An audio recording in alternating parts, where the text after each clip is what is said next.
It's a backup quarterback frenzy, just one of those many wrenches that get thrown into the fantasy football season. And it's week 3, and the chaos is already here. Good thing the Fantasy GOAT, though, is here to help. Don't stress. Help is on the way. Let's go. The Fantasy GOAT starts right now. Who starts? Who sits? And how to become the greatest of all time. This is the Fantasy GOAT, sponsored by La Bonita Supermarkets.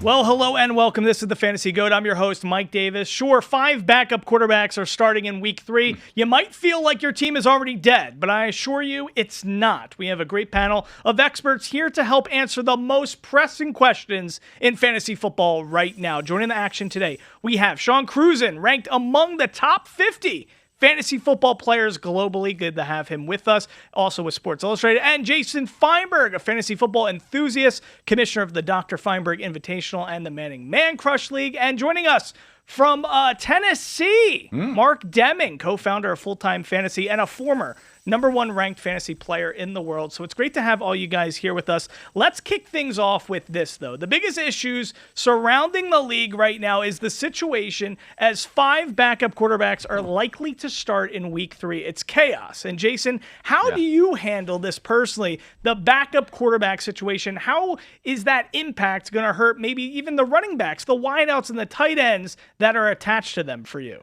You know, it's kind of like when you first get a pet and you haven't completely gotten full attention, like love of that pet. You know, you're still new, everything's new, just like the season is new. So none of the quarterbacks were really jibing with the wide receivers anyway. True, yeah. Jamar Chase had one good game. Now Burrow's out.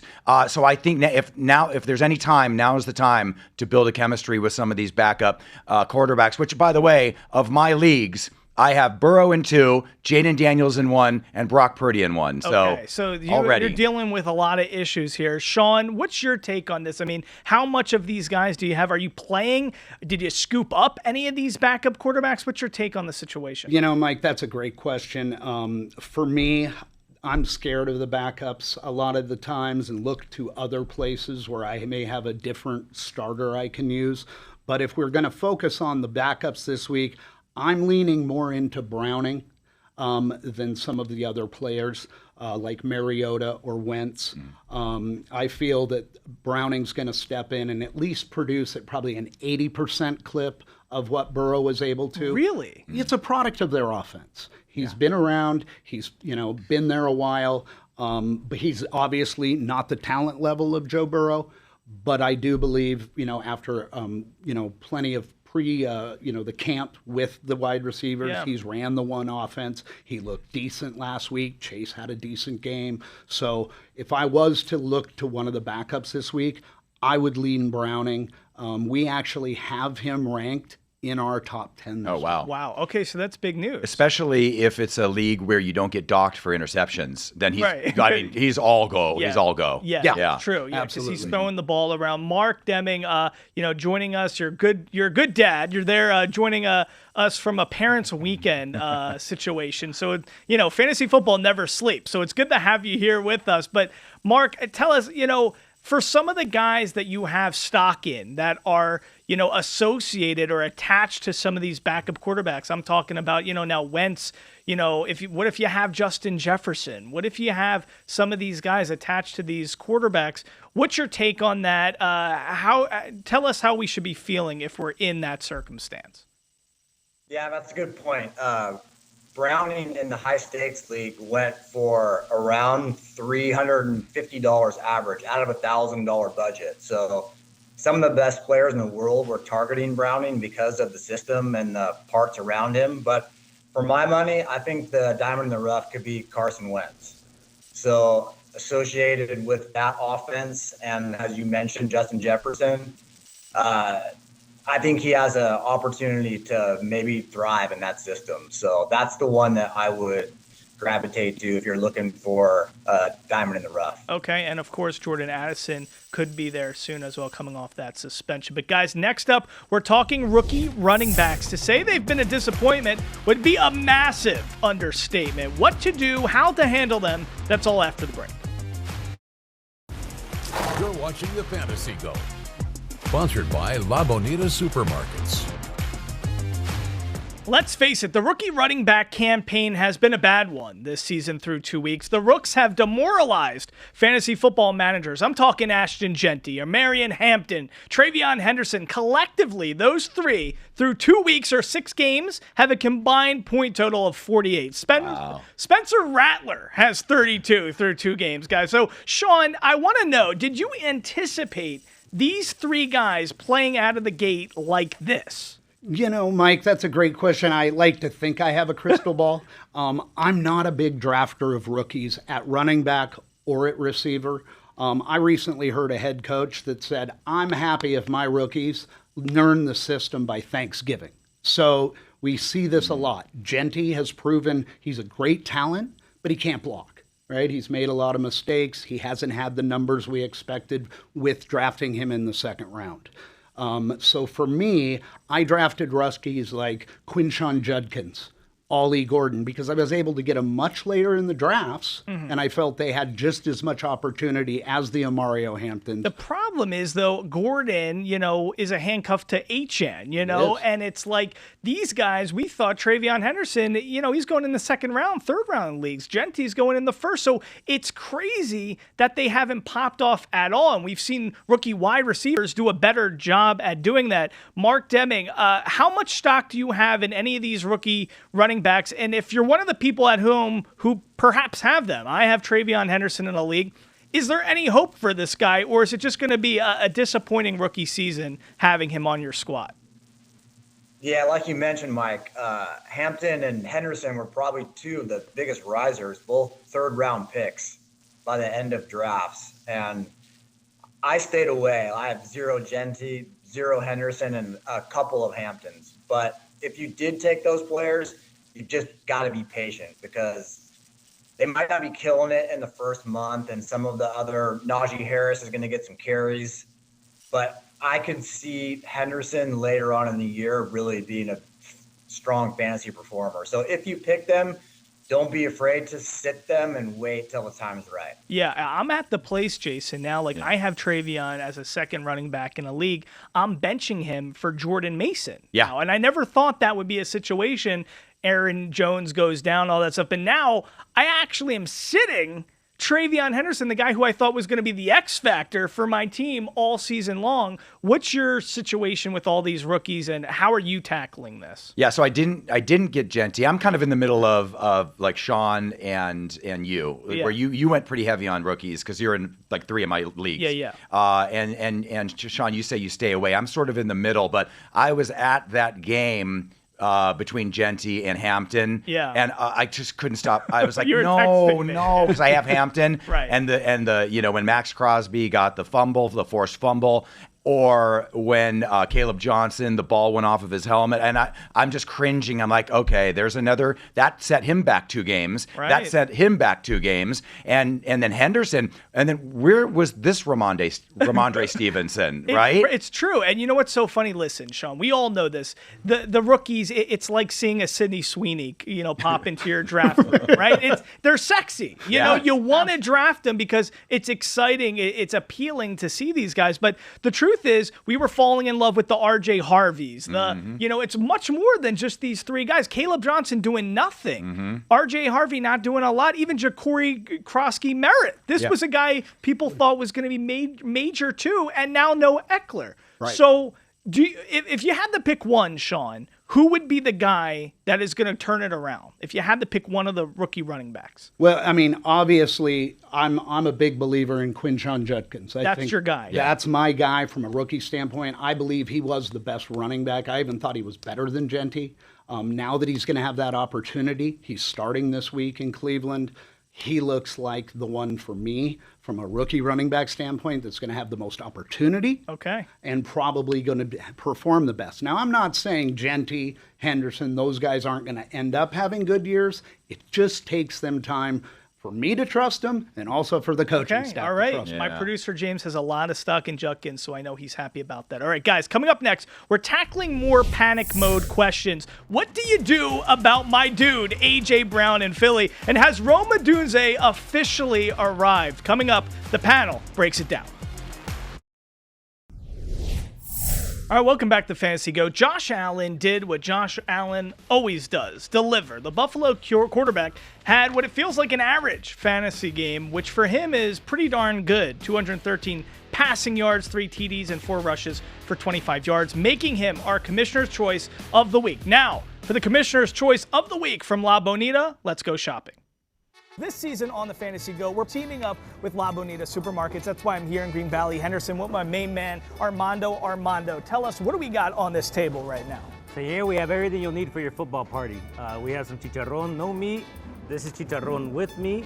This is some store-made guacamole, some store-made salsas, our homemade tortilla chips, and our homemade tortillas. All homemade from scratch. That's the best stuff. And each and every week, you're giving us a Commissioner's Choice, a selection we need. So tell us, what is it this week? So this week, the Commissioner's Choice is the chicharrón bowl right here. It's chicharrón with the meat, and you see the guacamole in the middle. It's great. You grab a piece, you dip it. Perfect for football parties. Okay, it's very viral on social, on TikTok, Instagram as well. Real quickly, there's also an option for curbside and delivery. You guys do that? Yeah, we have to be online. So you go to shoplabonita.com, and you can find anything you need, curbside and delivery. Okay, make sure you become a part of the team, a part of the club, Club Bonita. Text La Bonita to 87573 and take advantage of all this great stuff. And now it's time for me to do the Commissioner's Choice. Are you ready? You got to do it. Let's see. Oh my God. Get it. You got to get in there. You got to get the walk on there. You got to get in there. Here we go, guys. Ready? That's a lot.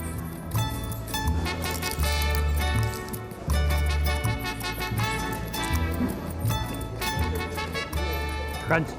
That's what you need. La Bonita. Fantasy Go. I'm going back in. You're watching the Fantasy Go. Sponsored by La Bonita Supermarkets. Welcome back. Thanks for joining us here on the Fantasy Go. Mike Davis here with you. I want to know, when it comes to Philly's A.J. Brown, a clear-cut wide receiver 1, is it time to panic? After 2 weeks, he has a total of 6 receptions, 35 yards, and 0 touchdowns. Mark Deming, is it code red time with A.J. Brown right now? Do you still have him? And if you do, are you starting him? Yeah, I hate to freak out, but it's definitely code red for A.J. Brown because he's always been immense talent, but always been a super diva. And he's got a ring and he's got a contract. And so that's why you got to be worried, because what's he playing for right now? That's the big question. So tell me a little bit of insight on how you deal with this. Let's just say you have, another stud on your bench who's doing pretty well, like a Quentin Johnston, or maybe even have a lower tier guy like a Roma Dunze, who's a drop below AJ when it comes to drafting. Do you just sit AJ, or do you feel compelled because of where you took him, you need to start him? I think a lot of fantasy managers are consistently going through that issue. Yeah, that's a good question. If you picked AJ that high, you can't sit your studs. You have to live and die with him, because the moment that you sit him, he'll go off. Yeah. So you just got to hang in there and lay it to play it. Okay. All right. It's interesting. Now, I want to ask you guys about AJ a little bit. Do either of you have him? I have him in one league. And how are you feel? Do you need to talk to a therapist? Yeah, no, I'm 0-2 in that league. Okay. It's because of A.J. Brown, but he's just not getting open. And you know how when you watch on television, you don't really see the wide receivers, you just see the quarterback.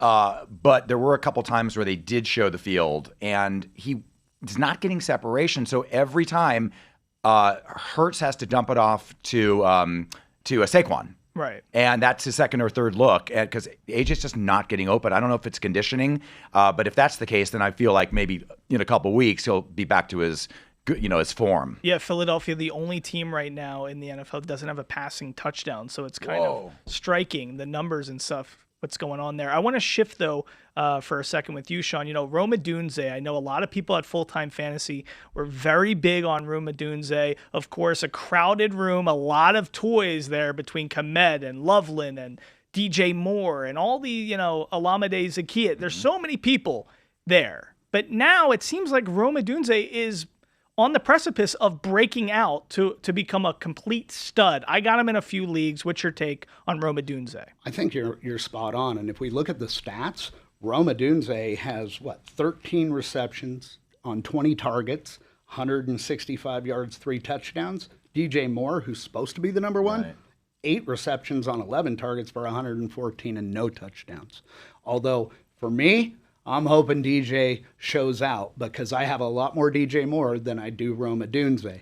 But to your point, I think Rome Odunze has shown us that he has that potential to become the alpha, the number one in that system. Another second-year guy that I have a lot of stock in because I thought, okay, a lot of these rookie top 10 picks, Rome Odunze, top 10 pick. Marvin Harrison Jr., top 10 pick. I thought maybe in their second season, that's when they're going to bust out. Do you believe that could happen for Marvin Harrison, Jason? Like I said, I think the first week that we did this show, it's not him. I just feel it's Kyler.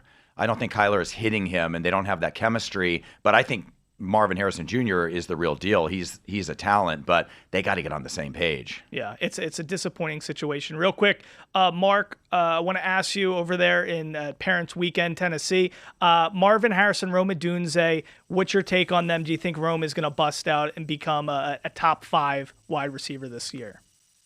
Yeah, it's funny, Mike, because you and I touched on Odunze off camera last week, but you can Google it. But there was talk about how Ben Johnson, when he came into the team, pulled DJ Moore aside and said, "Hey, I saw you quitting last year on film. I saw you with your head hanging, and you better not do that on my team." And so I think personally that Johnson likes Odunze as his prized receiver, and getting back to like receivers that we should be worried about. I absolutely be worried about DJ Moore right now. And Odunze, I think, is a 10-plus touchdown guy this year. All right, there you go. Las Vegas guy. We're excited about Rome Odunze. Guys, next up, tight ends we're talking. We're giving love to a guy who often gets overlooked. So stick around. We're going to talk a little bit about a special tight end you want on your team. You're watching the Fantasy Go, sponsored by La Bonita Supermarkets. All right, 2 words. Zach Ertz, at 34 years old, all he does is just deliver a touchdown in every game this season. He gets targeted a ton, and he keeps you competitive in that tight end spot where, you're hoping and praying for even just 10 points, and it seems like Ertz is consistently delivering. So, Sean, is Ertz, in your estimation, a top 5 tight end moving forward all season long? He is obviously right now a top 5. I don't see him finishing top 5, but I definitely buy into a tight end 1 in the top 12 by the end of the year. He's an integral part of their game plan.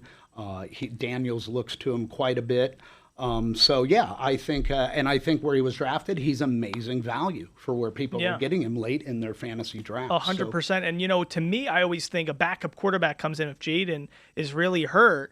Backup quarterbacks, who's their best friend? Yeah. It's a tight end, you know? So Ertz could end up being the guy that gets fed even a lot more than a McLaurin. Jason, do you have any Ertz? I just seem to never get him on my team. I'm always forgetting to maybe reach a round or two just to have him. He was your Philly boy for a long time. And and he's even from a flex standpoint, he is almost like that Wan'Dale Robinson type of figure in that tight end spot, because you got guys like Laporta who you're drafting at a premium, and he's not delivering to the level that Ertz is. Well, here's where we can switch from a fantasy football show to a love and romance and breakup show. Okay. Let me tell you, because earlier this week we shifted from fantasy football to Rosh Hashanah. Right. We might as well do that here. So here's the situation. Okay. I don't have Ertz, but I'm managing a team for Audrey. Okay, Audrey used to work here at our station. I manage her team. She's in Phoenix now.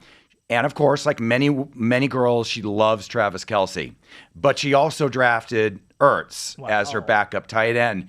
So this is almost as hard as a breakup. Right. I have to tell her, look, we need to start Ertz, not Travis Kelce. And you think it's at the point, because I think Ertz has a higher floor, and Ertz has a higher floor, Kelce has a higher ceiling probably as a fantasy tight end. Is that what would you do the same thing? Absolutely. I'm agreeing with that.